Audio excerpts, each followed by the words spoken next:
সবাইকে জানাই মহালয়ার প্রীতি শুভেচ্ছা ও ভালোবাসা। বন্ধুরা, তোমরা সবাই কেমন আছো? আশা করি সবাই সুস্থ এবং ভালো আছো। আমিও খুব খুব ভালো আছি। আর আজ হলো বুধবার, আর দেখো এখন সকালই বাজে সকাল 7টা থেকে 7:30টার মতো।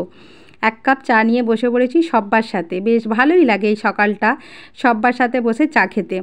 আর তার উপর আবার আজকে আবার ছুটির দিন, তো বেশ ভালোই লাগছে, সবার সাথে বসে ঠাট্টা তামাশাও চলছে। আর দেখো আজকে একদম বড় কড়াই নিয়ে বড় গ্যাস ওভেন নিয়ে রান্না করতে বসে পড়েছি। তো আজকে একটা বিশেষ দিনও আছে, মহালয়ার দিন। তো বাড়িতে একটা ছোটোখাটো অনুষ্ঠান, মানে আমাদের এই কজন মিলে। তো বলেই দিই তোমাদেরকে, আজ হলো আমার ছোটো দেওরের জন্মদিন। তো আজকে সবাই মানে একসাথে, আমরা, আমার বড় যা, মেজো ভাসুর আর একটা দেওর, তো সবাই একসাথেই রান্নাটা হচ্ছে। তো রাঁধুনি হচ্ছে আমি। তো কী কী রান্না করব সেটা অবশ্যই তোমাদের সাথে শেয়ার করব। আর যে কোনো আমাদের বাড়িতে ছোটোখাটো যে কোনো কাজ হলেই রান্নাটা কিন্তু আমাকেই করতে হয়। ধরো আমার ছোটো দেওরের জন্মদিন, আমার বড় ভাসুরের ছেলের, বড় ভাসুরের, এই সব জন্মদিন হলেই টুকিটাকি যে রান্নাগুলো হয় সেগুলো কিন্তু আমাকে করতেই হয়। সমস্ত জোগাড় আরে করে দেবে, আর আমাকে বলে যে তুমিই রান্না করো, তুমি ভালো রান্না করতে পারো। জানি না বন্ধুরা কতটা কি পারি, তবে করার চেষ্টা করি। যেহেতু দেখো আমি পারি বলে হয়তো বলবো যে না আমি করব না, আপনি করুন। কষ্ট হয় বন্ধুরা, কিন্তু কিছু করার নেই। বাড়ির ছোটো দেওরের জন্মদিন তো করব না বলো। আর বিশেষ করে আমার শাশুড়ি মা নাই, আমরা তো বৌদি বলো। আর এই যে দেখো শাক চচ্চড়িটা বসিয়ে দিয়ে দেবো বলে শাকের যে আনাজগুলো সেইগুলো একদম কেটে ভাজতে দিয়ে বসিয়েছি। তো তেল দিয়ে একদম ছেঁকে নেবো। আর আজকে আমি বলেই দিয়েছি যে পুরো মানে কাজবাড়ির মতো রান্নাটা করব। কাজবাড়িতে কী বলো তো, শাক চচ্চড়ি করলে সমস্ত কিন্তু ছেঁকে করে, তো বেশ ভালোই লাগে। তো সেই জন্য আমিও বলেছি যে আজকে একটু তেল খরচ হবে, বেশ কাজবাড়ির মতো রান্নাটা করব। তো দেখো, আর আমার ওই যে বড় যা রান্নাঘরে, তো সেই সমস্ত কিছু জোগাড় টোগাড়গুলো করে দিচ্ছিলো, আদা বাটা, রসুন বাটা, এই সমস্তগুলো। আর আমি এখানে বসে বসে রান্নাটা করছি। তো এত লাইটের সমস্যা দেখো, তো তাই জন্য কেমন লাগছে। আর দেখো রান্না করতে করতে আবার উঠেও পড়েছি। কেন বলো তো? প্রথমত আমার কোমরে খুব লাগছে। কি বলো তো, অনেক জিনিস রান্না তো করতে হচ্ছে, আর অনেকগুলো লোক, 17-18 জন, তো কোমরটায় লাগছিলো, ওই জন্য একবার দাঁড়িয়ে পড়লাম। আর তার ওপর হচ্ছে গরম। কেউ বলবে না বন্ধুরা এখন হচ্ছে শরৎকাল বলে, মনে হবে যেন হচ্ছে মানে গ্রীষ্মকাল। আর এই যে দেখো মানে তরকারি যেগুলো ছিল ভাজাভুজি, সেগুলো আমার সমস্ত কিছু হয়ে গেছে। আর এখানে মাছ ভাজাটা বসিয়ে দিচ্ছি, তাও একবারে ডুবো তেলে। তো সমস্ত কিছু আজকে ছেঁকেই করব। আর ছেঁকে করলে কি বলো তো, তেল হয়তো খরচ হয়, কিন্তু মানে জিনিসটা তাড়াতাড়ি হয়ে যায়, তাই না? তো দেখো অনেকই মাংস আবার কথা ছিল বন্ধুরা, কিন্তু আজকে তো যেহেতু মহালয়া অমাবস্যা আছে, তো সেই জন্য মাছটাই কিন্তু হচ্ছে। তো চলো বন্ধুরা তোমাদেরকে দেখিয়ে দিই আমি কি কি রান্নাটা করলাম। এই যে দেখো, এই সমস্ত রান্নাগুলো কিন্তু আমি সব নিজে হাতের করেছি, মানে খুব কম টাইমের মধ্যে। দেখো শাক চচ্চড়ি করেছি, কুমড়ো শাকের চচ্চড়ি করেছি, আর আলু ভাজা, আর হচ্ছে পটল ভাজা, দুটো ভাজা করেছি। আর এটাতে আছে মাছের মানে কি বলবো, ঝাল বলবো কি, মাছ সর্ষে পোস্ত দিয়ে করেছি। আর হচ্ছে টমেটোর চাটনি, ওটা খেজুর দিয়ে। আর ওটা হচ্ছে চিংড়ি মাছ দিয়ে ফুলকপি দিয়ে রসা। আর ওটাতে আছে ডাল।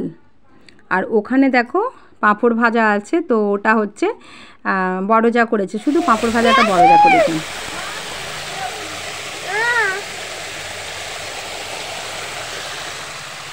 কোথায় গড়গেলটা? হ্যাঁ, হাই দেখ মুখ বাড়িয়েছে, কেমন বকের মতো মুখ বাড়িয়ে আছে দেখ।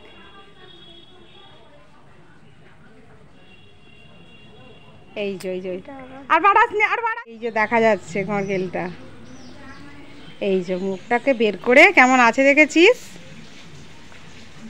এই যে এই যে বন্ধুরা আমরা দেখতে পাচ্ছি, এই যে এই যে নে চলে আয়, নারকেল তেলটা নিয়ে আয়, যা বাথরুমের ভেতর আছে। নড়া, কি দেখাবো? কি গুটি কলম কি আছে? গুটি কলমে পাতা বেরিয়ে গেছে, মানে শিকড় বেরিয়ে গেছে। ও গোলাপ গাছে তুই করেছিলিস? হ্যাঁ। কবে? অনেকদিন আগে করিনি। কি দিয়ে করেছিলিস রে? এটা করে দিয়েছি, দেখ পাতা বেরিয়ে গেছে। ও বাবা, কি ওতে গুটি কলমে কি দিয়েছিলিস? মাটি দিয়ে করেছিলাম, শিকড় বেরিয়ে গেল। এক ফুটে দিলেই হয়ে যাবে, গম বেরিয়ে যাবে। ভালো, চ আর খুলিস নিস, হাই গো।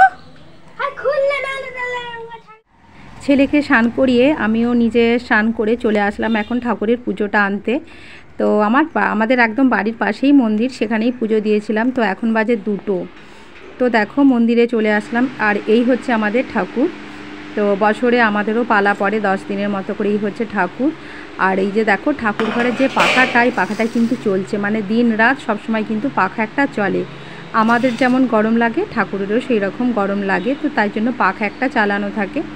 আর আমি দেখাচ্ছিলাম, আমার দেওরের নাম হচ্ছে সুজিত খা, তো সেটাই তোমাদেরকে দেখাচ্ছিলাম। তো চলো বন্ধুরা ঠাকুরের প্রসাদটা নিয়ে বাড়িতে যাই। তো বন্ধুরা প্রথমেই ক্ষমা চেয়ে নিচ্ছি, খাওয়ানোর ভিডিও আমি তোমাদের সাথে কিছুই শেয়ার করতে পারিনি।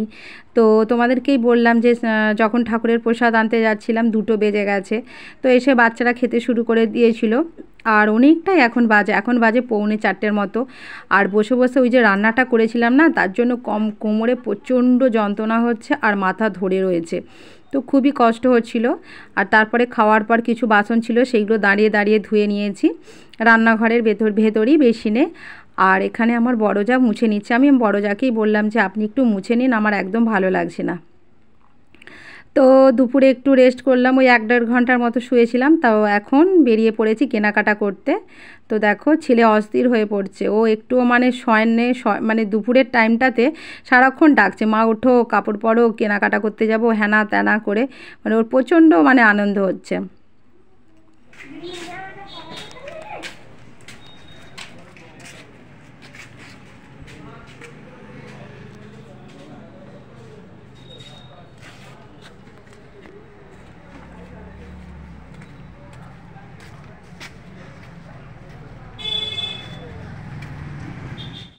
তো বন্ধুরা কাপড়ের দোকানে চলে এসেছি, এসে দেখছি এত পরিমাণের ভিড়, মানে কি বলবো। মানে এই যে প্রথম 2টো দোকানে আমরা আজকে এসেছিলাম। তো প্রথম দোকানটা এসেছিলাম, এখানেই 2 ঘন্টা আমাদের কেটে গেছে, কিছুই কেনাকাটা এখনও বন্ধুরা হয়নি।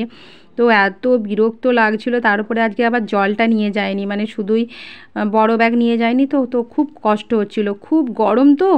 তো এত বিরক্ত লাগছিল, আমি আমার বরকে বলছিলাম যে চলো না উঠে অন্য দোকান যাই। তো আমার যে এই দোকানটা আসার মেন কারণ হলো আমার বাবার পাঞ্জাবি কেনা। তো যাই হোক কিনে নিয়ে এসে আর একটা দোকানে ঢুকেছিলাম। এই দোকানটায় দেখো মানে বেশিক্ষণ টাইম লাগলো না, আর এই দোকানে জিনিসপত্র খুব ভালো।